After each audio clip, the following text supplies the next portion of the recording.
ಈ ಭಾಗದಲ್ಲಿ ಹೇಳ್ತಕ್ಕಂಥದ್ದು ಆ ಪರಮಾತ್ಮ ವಿಘ್ನೇಶ್ವರ ಯಾವುದೇ ನಮ್ಮ ಇವರಿಗೆ ಆನೆಗಳು ಇಲ್ಲಿ ಬರ್ದಂಗೆ ಆಗ್ಲಿ ಅಂತಕ್ಕಂಥದ್ದನ್ನ ವಿಶೇಷವಾಗಿ ಭಗವಂತನಲ್ಲಿ ಪ್ರಾರ್ಥನೆ ಮಾಡ್ತಾರೆ. ಯಾಕೆಂದ್ರೆ ಬಹು ಮುಖ್ಯವಾಗಿ ನಮ್ಮಲ್ಲಿ ಈಗ ರೈತರುಗಳು ಸಂಕಷ್ಟದಲ್ಲಿದ್ದಾರೆ. ಅದ್ರ ಜೊತೆಯಲ್ಲಿ ಏನು ನಾವು ಕೆಲಸವನ್ನ ನಂಬಿ ಹೋಗಿ ಕೆಲಸ ಮಾಡಬೇಕು, ಆನೆಗಳ ಕಾಟ ತುಂಬಾ ಜಾಸ್ತಿ ಆಗಿದೆ. ಇವತ್ತು 28 ಆನೆ ಇದೆ ಅಂತಕ್ಕಂಥದ್ದು ನಮಗೆ ಮಾಹಿತಿ ಇದೆ.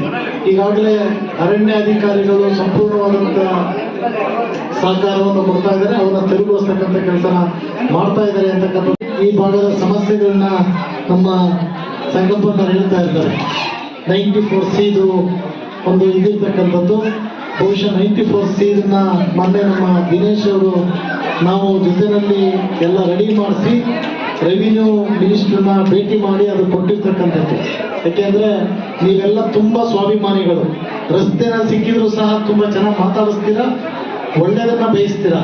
ಆದ್ರೆ ನನಗೆ ಕೆಲಸ ಅದಾಗಬೇಕು ಇದಾಗಬೇಕು ಅಂತ ಕೇಳ್ತಕ್ಕಂಥವ್ರಲ್ಲ ನೀವು. ಆದ್ರೆ ನಿಮ್ಮ ಕೆಲಸ ಏನು ಅಂತಕ್ಕಂಥದ್ದನ್ನ ನಾವು ಅರ್ಥ ಮಾಡ್ಕೊಡ್ತಕ್ಕಂಥದ್ದಾಗಬೇಕು. ಹಾಗಾಗಿ ಅದು ಈಗಾಗಲೇ ರೆವಿನ್ಯೂ ಇಲಾಖೆನಲ್ಲಿದೆ. ಅದನ್ನ ಮುಂದುವರೆದು ಏನು AC ಇಂದ DC ಇಂದ ಬಂದಿರ್ತಕ್ಕಂಥದ್ದನ್ನ ನನ್ನ ಲೆಟರಲ್ಲೂ ಸಹ ಅದನ್ನ ಕೊಟ್ಟಿರ್ತಕ್ಕಂಥದ್ದಿದೆ.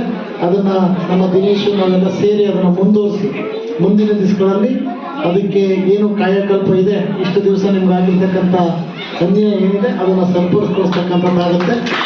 ತಮಗೆಲ್ಲ ಗೊತ್ತಿದ್ದಂಗೆ